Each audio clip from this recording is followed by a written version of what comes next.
Hola a todo el mundo, bienvenidas y bienvenidos de nuevo al módulo 6, que como sabéis lo estamos dedicando al estudio de las estructuras y las instituciones económicas y su desarrollo. En la sesión de hoy vamos a abordar la cuestión de la financiación externa y el papel que juega la ayuda oficial al desarrollo en los procesos de desarrollo y las distintas alternativas que existen para la financiación. Hoy nos acompaña como ponente Borja Monreal, que es especialista en políticas públicas e innovación social. Así que, Borja, muchas gracias por estar de nuevo en el curso y por Nada, gracias participar. a vosotras. Encantado. Pues quería empezar preguntándote sobre la evolución histórica de la ayuda oficial al desarrollo, pues si podrías ilustrarnos un poquito más en este sentido.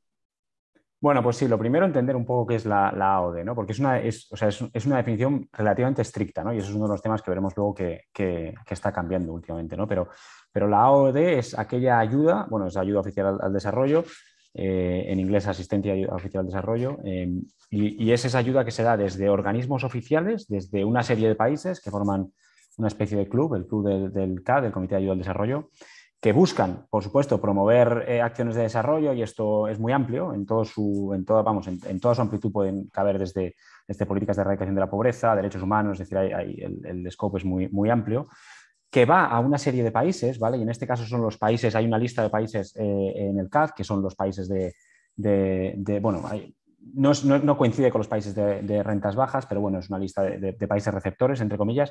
También se puede canalizar a través de organismos multilaterales y que tiene un componente de concesionalidad, ¿vale? Esto también es una cosa que está ahora mismo en discusión, bastante intensa, sobre cuánto. Hasta ahora era que como mínimo tenía que tener un 25% de concesionalidad, es decir, que hay un 25% de donación como mínimo.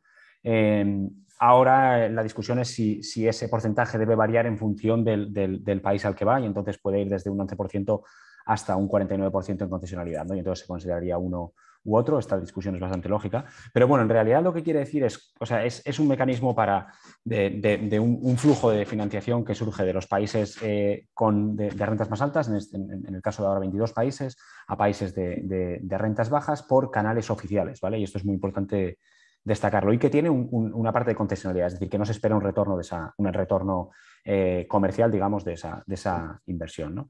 Entonces, este proceso pues nace, o sea, este tipo de ayuda nace básicamente con los procesos de descolonización, en los cuales se identifica que hay unos países que tienen muchísimos más problemas para acceder a financiación y a algunos tipos de recursos, obviamente por el lastre histórico que tienen y por el proceso en el que se arranca a partir de la descolonización. Y entonces vemos que hay, o sea, la ayuda oficial al desarrollo la vemos en tres momentos históricos clarísimos. Vemos uno desde los años 70 hasta 1990, en el que hay una especie como de boom de la ayuda, ¿no? Y es el momento en el que arranca, y obviamente cuando arranca tiene que crecer, no puede ir para atrás, pero crece de una manera muy exponencial, ¿no? Que pasa de 4.000 millones hasta casi 61.000 millones en el año 1990, ¿vale? Y entonces estos son años en los que pasan muchas cosas, porque son años de experimentación. Nadie sabe muy bien cómo esto funciona. El proceso de desarrollo nadie lo conoce, o sea, nadie tiene la llave mágica, la bala mágica para que esto pase, ¿no? Y en todos los países lo que tienen claro es que al principio que los países necesitan infraestructuras, ¿no? Y que sin infraestructuras tú no puedes acceder al desarrollo. Eso es una cosa que ahora mismo también sigue perfectamente presente, ¿eh? Pero bueno.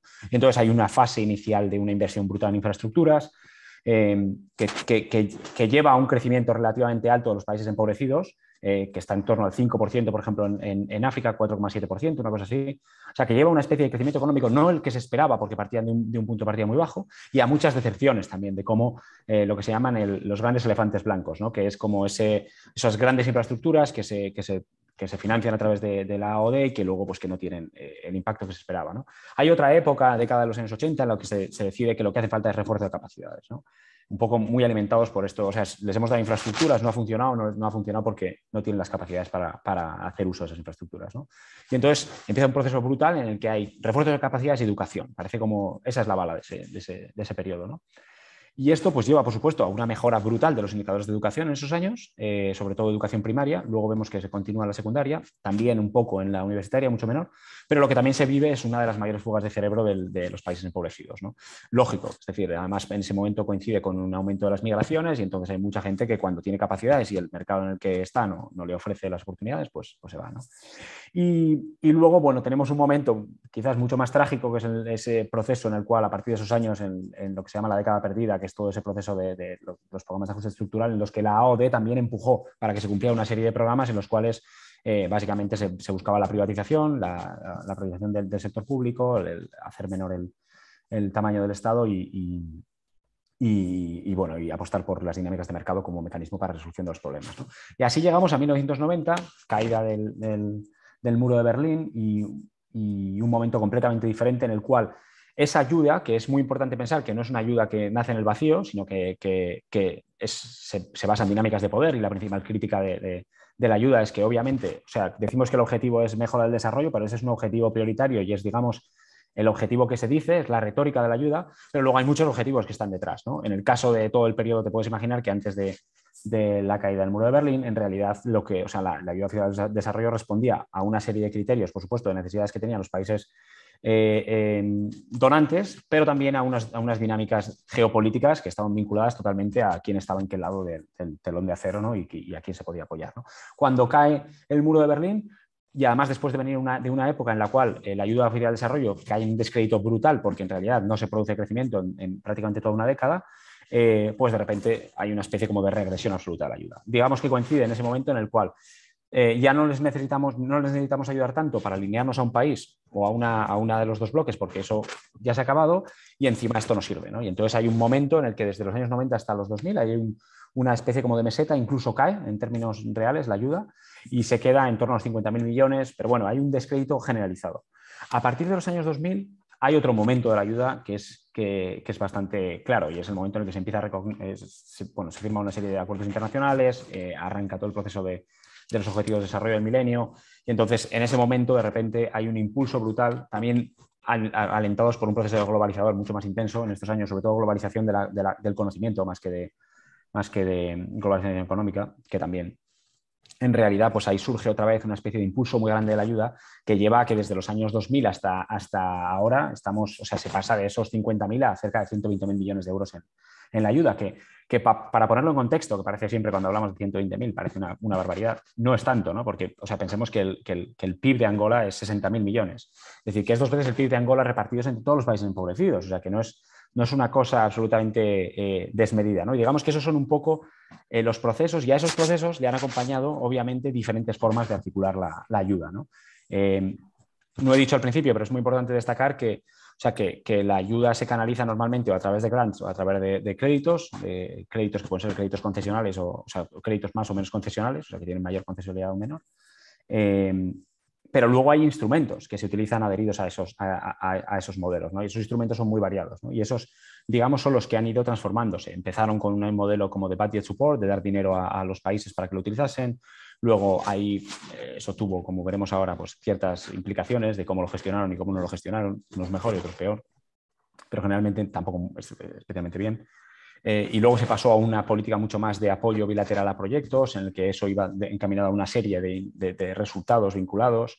Luego, de hecho, se empezaron a articular muchísimo más a través de la sociedad civil, y entonces ahí empieza también esa especie de colonización, o eso es lo que llaman la tercera colonización de las ONGs llegando a los países y implantando modelos ideológicos, modelos técnicos, modelos tecnológicos, y muchas otras no implantando nada, intentando ayudar, o sea que hay un poco de todo, ¿no? Pero vamos, digamos que esas son las 3 fases, y esta última coincide muchísimo más con ese modelo en el cual se intenta apoyar se intenta apoyar a los países mucho más desde instrumentos que no vayan directamente al apoyo del Estado, ¿no? Y ese es un poco digamos que ese es el flujo. Y ahora estamos en un momento en el cual a esta ayuda al desarrollo, con los objetivos de desarrollo sostenible, pues se suma no solo todo lo que tenga que ver con objetivos de desarrollo vinculados sobre todo a pobreza, sino que también se unen lo que tenga que ver con cuestiones ambientales, ¿no? Y entonces aquí se produce una especie de paradoja en la que los fondos destinados a temas ambientales crecen de manera exponencial y los otros fondos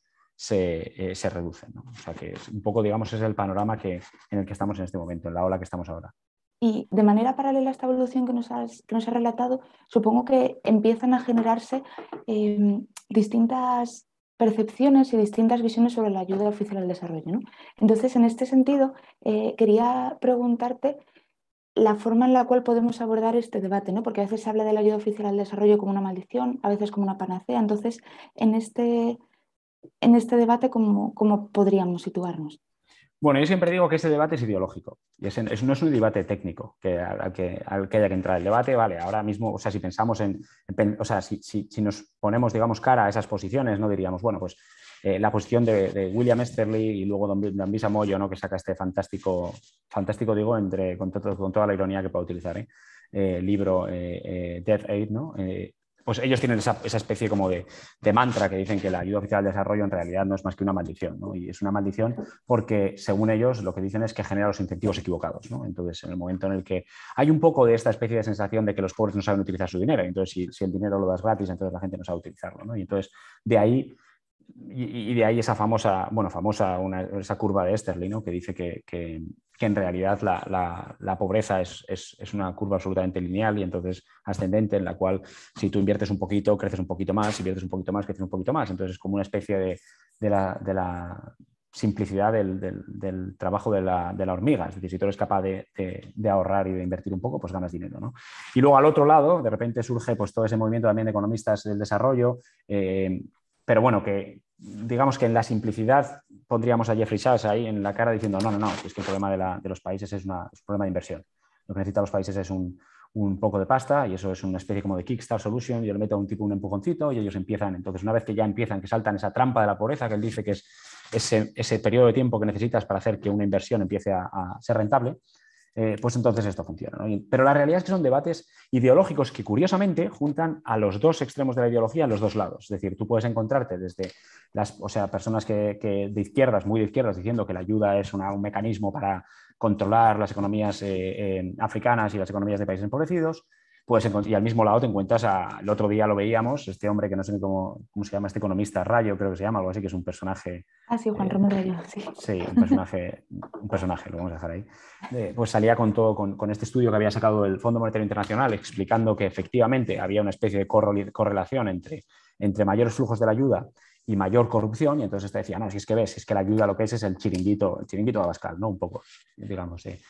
Pero en realidad son posicionamientos ideológicos, porque todo esto que ellos dicen a grandes números, cuando se baja a la realidad del debate, no está en el qué, no está si la ayuda oficial al desarrollo sí o la ayuda oficial al desarrollo. No, podemos encontrar casos perfectos de los dos. O sea, podemos encontrar casos en los que la ayuda al desarrollo, siempre se pone el ejemplo de la cleptocracia de Mobutu, ¿no? Y cómo Mobutu fue capaz de canalizar una barbaridad de fondos de la ayuda y lo único que hacía era un sistema cleptocrático en el cual lo utilizaba para gestionar alrededor suyo esos balances de poder que necesitaba para gestionar su gobierno, ¿no? Pero al otro lado tenemos ejemplos en los cuales la ayuda ha sido de alguna forma clave en procesos de expansión de ciertos países. Y el ejemplo más claro sería Corea del Sur, ¿no? Que tuvo un flujo de ayuda muy constante y muy potente de Estados Unidos principalmente, y luego coincidió con muchísimos momentos históricos que hicieron que, obviamente, la ODE no ha sido nunca el disparador de aquello, pero sí que ha sido un factor más de los que ha promovido el desarrollo, ¿no? Entonces, yo creo que lo primero es que hay que separarse de esa discusión. Esa discusión es una discusión ideológica que representa posiciones ideológicas que llevan detrás una intencionalidad que no es la de discutir cómo funciona la ODE, ¿no? Entonces, la pregunta siempre para mí es, esto no va de sí o no, es de cómo. Es decir, cómo articulamos la ODE para la ayuda al desarrollo para que esto funcione. Y yo creo que hay... O sea, la primera cuestión que digo yo es, o sea, el primer factor que creo que hay que diferenciar es la adicionalidad. Y esa es, o sea, para mí el criterio básico de qué debería hacer la ODE, que en realidad, como te he dicho antes, no representa no es un factor diferencial en los procesos de desarrollo de los países. En algunos sí. O sea, alguien te dirá, no, pues en Mozambique representa el 40% del presupuesto público. Pues bien, pues igual en Mozambique es determinante, pero a nivel de estructural, la ODE no va a cambiar el futuro de los países empobrecidos, ¿no? Entonces, la pregunta es, ¿qué está haciendo, qué trae la ayuda oficial al desarrollo que no pasaría si no está? En cualquiera de los proyectos que te plantees, ¿no? Entonces, hay una pregunta muy interesante, porque lo que está diciendo es que la ayuda oficial al desarrollo es en realidad una especie como de trigger para que algunas cosas pasen, ¿no? Entonces, ahí creo que es donde tendremos que centrar el debate es cómo hacemos que exista esa adicionalidad, cómo hacemos que la ayuda oficial al desarrollo suponga un cambio sustancial en cómo se iba a emprender cualquier proceso vinculado a desarrollo. Y te pongo ejemplos, ¿no? Ahora, un ejemplo fantástico es el Green Climate Fund, ¿no? el Fondo Verde del Clima, que es un financiador mastodóntico, ¿no? Que está entrando básicamente para apoyar los esfuerzos de mitigación o de adaptación al cambio climático. Bueno, pues lo que está haciendo el Green Climate Fund es muy simple. O sea, tú estás emprendiendo un proceso de mejora de todo el sistema energético de la producción eléctrica. Muy bien. ¿Cómo lo vas a hacer? No, lo voy a hacer de esta manera, ya, pero eso no es bueno con el clima.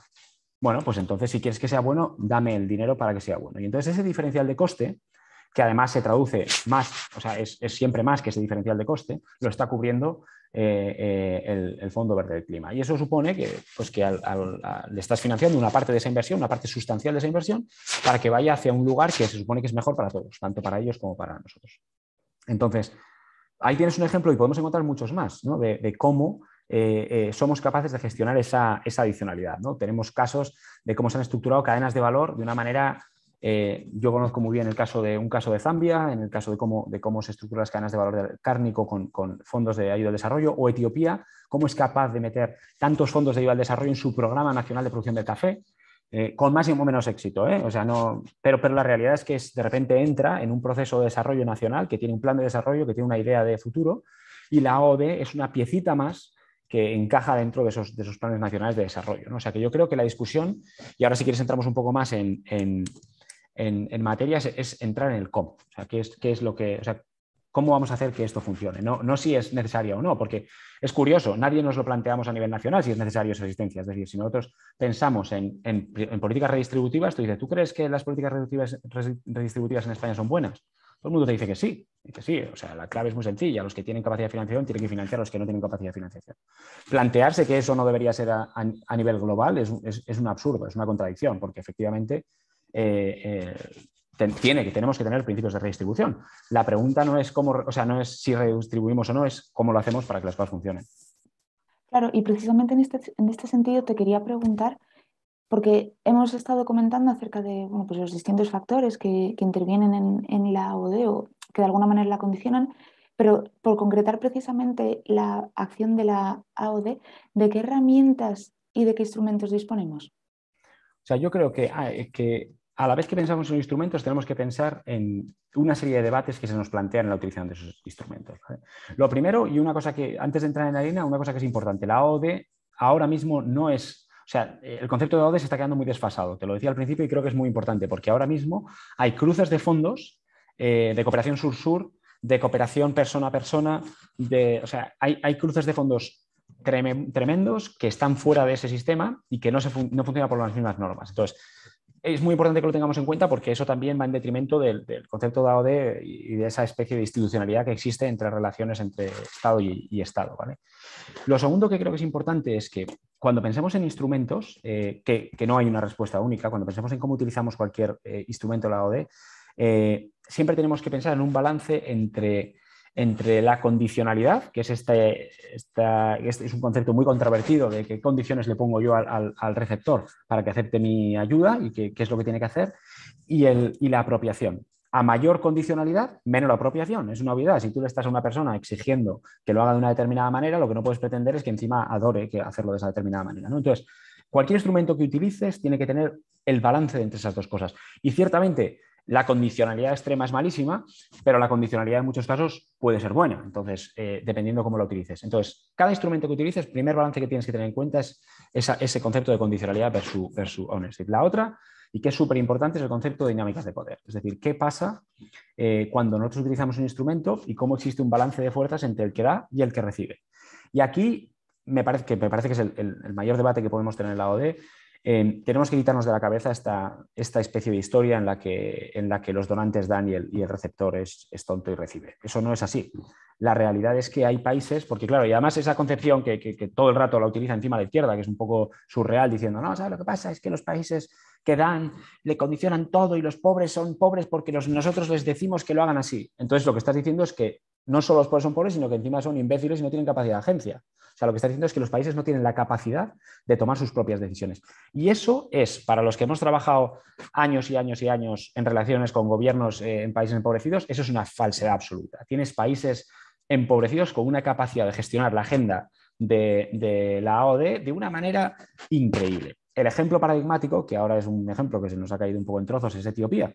Etiopía es el país que ha sido capaz de de utilizar la ayuda oficial al desarrollo completamente en sus propios propósitos de desarrollo nacional, ¿no? Y entonces, y tú dices, pero bueno, si es uno de los países más pobres que hay, sí, bueno, lo que tú quieras, pero la realidad es que China ha estado recibiendo apoyo de los bancos multilaterales a mansalva para sus propios planes de desarrollo, de China, de Brasil, o sea, absolutamente de todo el mundo. Entonces, ¿y por qué? Porque se ha creído que tenía esa capacidad de agencia y se ha sentado en una especie de plano de igualdad, teniendo una agenda muy clara de lo que quiere hacer y sentándose en la mesa de los donantes con unas exigencias y, por supuesto, con unas cesiones, ¿no? Eso es indudable, ¿no? Pero eso creo que es muy importante, porque en el momento en el que, si quitamos ese factor, los instrumentos entonces solo tienen una direccionalidad. Entonces decimos, bueno, si se da un grant para que se haga un proyecto X, en realidad se está condicionando a que se haga ese proyecto. Bueno, ¿quién te ha dicho que ese proyecto no tiene el país receptor la capacidad de elegirlo y de movilizarlo? Y eso es bueno y es malo. Es decir, si eres la Guinea Ecuatorial de Teodoro Obiang, pues seguramente la decisión que se tome sobre dónde van esos fondos es mucho menos eficiente. Y del otro lado, si eres la Etiopía de Meles, pues sí, pues esos fondos serán bien utilizados, ¿no? Entonces, eso es otro de los condicionantes de cualquier instrumento que se utilice, ¿no? Y creo que eso es clave. Y luego la última pregunta que tenemos que hacer es ¿cómo hacemos que esos instrumentos sean lo más eficientes a la hora de utilizarlos, ¿no? Y entonces, digamos que respondiendo a esas preguntas, esa especie de toolbox que tenemos de instrumentos, y podemos hablar de ayudas bilaterales, de capacity building o de refuerzo institucional, que hay muchísimas asistencias técnicas, o sea, de blended finance, que está ahora muy de moda, que es que yo meto dinero para que alguien levante más dinero y entonces se puede invertir en una determinada cuestión, o sea, de ayuda directamente canalizada a través de ONGs. Esos instrumentos en realidad responden a todos estos factores, a cómo funcionan las dinámicas de poder dentro de ese país receptor y el país que da, y de los agentes que están alrededor de ese país. Y te pongo un ejemplo también muy sencillo. Si tú canalizas la ayuda a través de ONGs, puede ser que sea lo mejor para refuerzo de la sociedad civil o puede ser mejor para muchas cosas, pero desde luego te quita mucho poder en tus relaciones con Estado-Estado.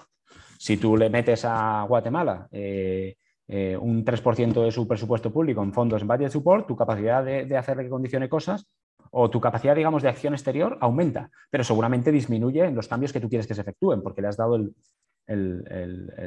poder a ellos, ¿no? Entonces, al final, la respuesta, que es que básicamente que no existe, es que en cada lugar en el que trabajamos, en cada intervención que se hace, todos estos factores se tienen que poner encima de la mesa, especialmente los de las relaciones de poder, y entonces tú tienes que hacer lo que nosotros en SIG llamamos cooperación quirúrgica, que es cómo yo, con el poco dinero que tengo como ayuda oficial al desarrollo, soy capaz de hacer que se disparen una serie de acciones que supongan, o sea, que activen procesos de desarrollo, ¿no? Y eso lo tengo que hacer, pues bueno, en algunos casos con presupuesto de Estado-Estado, o en otros casos con refuerzo de capacidades, refuerzo de capacidades de política pública, en otros casos con inyectar a un fondo, en otros casos, es decir, cada modelo pues, nos llevaría a un lugar diferente. Claro, y de hecho, bueno, quería agradecerte que hubieses utilizado todas las experiencias y todas las referencias a casos concretos de países, porque creo que esto ayuda mucho a ilustrar todos los conceptos y todas las cuestiones sobre todo los debates, ¿no? que estamos mencionando en esta sesión. Y ya para finalizar, quería preguntarte, porque claro, al principio de la entrevista hemos estado relatando las distintas fases de la ayuda oficial al desarrollo y nos hemos quedado un poco en la fase actual. Entonces, en este sentido, quería saber si nos podrías más o menos comentar algo acerca de las nuevas formas de articular la ayuda oficial al desarrollo y, en este caso, dentro de esas formas novedosas, ¿qué papel jugaría la innovación social para el desarrollo dentro de todo este contexto actual? Sí, o sea, nosotros somos unos firmes, o sea, estamos todo el rato defendiendo la innovación social como una forma de mirar no solo en este caso la ayuda oficial al desarrollo, sino cualquier intervención en cuestiones sociales, ¿no? ¿Por qué? Porque en realidad engloba un poco esto que estábamos hablando anteriormente. La innovación social no es más que una forma de mirar las dinámicas sociales, ¿no? y de analizarlas y de proponer soluciones a las mismas, ¿no? Que es básicamente, y aquí es donde creo que tiene que ir la tendencia, que es básicamente a que se parta de procesos de escucha muy profundos en los cuales se involucre de igual a igual a las personas afectadas o a los colectivos con los que se va a trabajar y también a los gobiernos con los que se va a canalizar la ayuda. Es decir, que esto de generar planes para los otros ya no tiene más recorrido y entonces de una manera mayor o menor, mejor o peor, más inclusiva o menos inclusiva, más participativa o menos participativa, tienes que involucrar muchísimo al actor con el que se va a trabajar. Y aquí hago un inciso importante, participar no, y esto en el mundo de la cooperación de desarrollo está tremendamente extendido, yo lo digo siempre, participar no es darle 3 bocadillos a la gente y sentarlos en una mesa, en un workshop, generalmente en un Hilton en la capital, sino que hacer participar es dar espacio a la toma de decisiones. Es decir, si tú cedes capacidad de decisión, tú estás permitiendo participar. Entonces, eso es el primer punto. La innovación social parte desde ese punto de partida. Y eso creo que es clave. A día de hoy, nadie se te sienta a la mesa si vienes con una imposición clara de una agenda obvia, ¿no? Tienes que compartir esa mesa y, por supuesto, luego en ese debate, en ese proceso, habrá concesiones de uno y concesiones de otro. Pero ese es el punto de partida. El segundo punto es que ya no estamos en un mundo en el cual las capacidades son inexistentes, ¿no? Ese punto de partida casi de misionero que existía antes, en los años 70, 80, 90, y que se ha arrastrado en los años 2000, de que el hombre blanco viene a salvar de alguna forma y tiene las capacidades para dar las soluciones al hombre negro o amarillo o oscuro, eso se ha pasado, o sea, eso ya pasó. O sea, tú llegas a día de hoy a América Latina y te dan 1000 vueltas, ¿no? Entonces, la relación tiene que ser simétrica y los procesos de co-creación de las soluciones tienen que ser relativamente simétricos. Eso quiere decir que tú tienes que aportar una serie de capacidades que obviamente tienen que tenemos desde los países empobrecidos, o sea, de los países ricos, y la gente aportará otras capacidades que muchas veces son técnicamente superiores, igual nosotros podemos aportar la capacidad financiera, pero lo que está claro es que esos procesos de diseño de los programas de ayuda en cada país tienen que tener una coparticipación muy clara en cómo se pintan, cómo se pinta ese roadmap, qué es lo que va a pasar.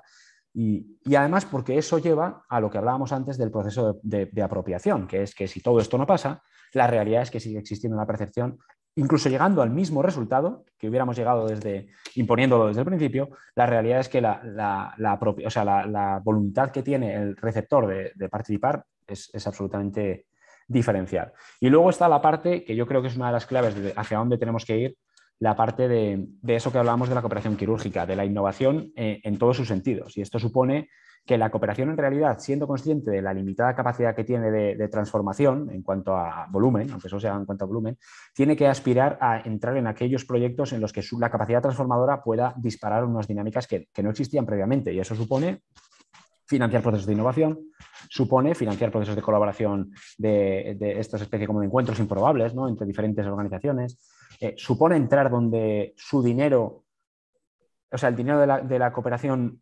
despierta el apetito de otros financiadores, es decir, que minimice riesgos para la entrada de otros fondos, es decir, que se tiene que utilizar la innovación en el sentido más amplio para disparar una serie de cosas que tienen que se considere entre las dos partes que tienen que pasar, ¿no? Entonces yo creo que ese es el momento en el que nos deberíamos encontrar.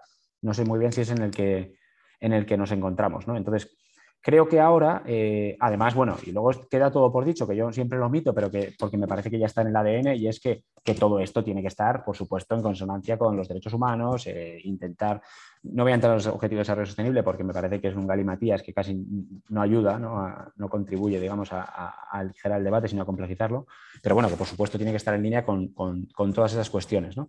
Pero creo que ahora mismo estamos en un momento en el que, además, desde un punto de vista muy obvio, la OCDE tira por este camino o la OCDE se convierte en insignificante, o sea, pero insignificante en todas sus vertientes. Y pensemos en que en el mejor momento la cooperación española, en su mejor momento, tenía oficinas país que manejaban presupuestos que podían ser significativos, pero es que a día de hoy, a través quizás, no de grants, pero de financiación concesional o de créditos bastante blandos, los países acceden a fondos, por ejemplo, de créditos chinos, o sea, con mucha menor condicionalidad, con mucha más flexibilidad incluso en los repagos, aunque ahora hay este mito de que no es así, pero bueno.